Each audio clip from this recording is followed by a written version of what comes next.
pasar katon sumurug gumebyar ing arah wetan bumi angkasa jagat anak seni laire sekaring buwana urip kang sampurna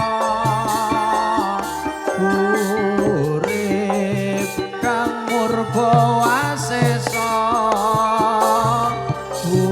urip ingkang luhur urip sampurna kang luhur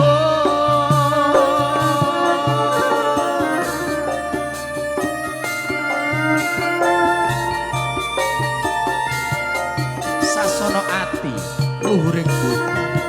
jer basuki mawa cara jejer ing diri tansah trapsila besok ing jaman pungkasan ana ing sela-selaning jaman janjang junjung mulya ugi katentreman mlaku sak mlaku tumuju ing kalbu obah saobah sarwa bunga mlumah urip tetep urip mula dadya panguwasa jagat tan katon mata tan sirna ing jaman rahayu ing Baitullah rahayu rahayu rahayu sagung dumadi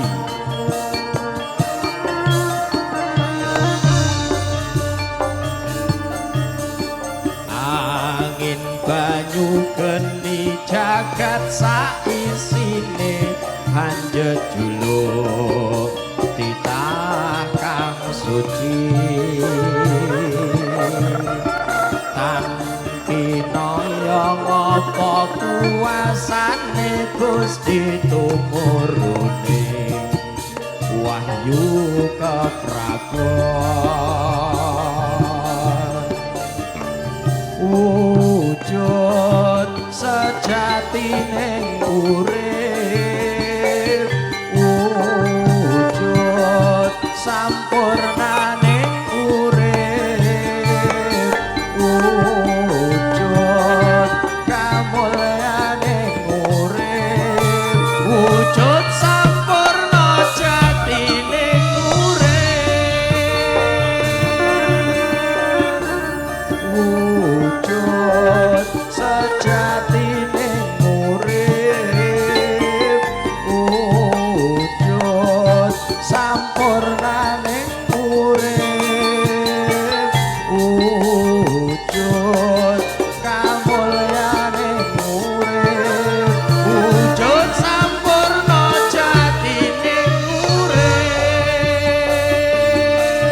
wujud sampurna jatine urip wujud sampurna jatine urip wujud sampurna jatine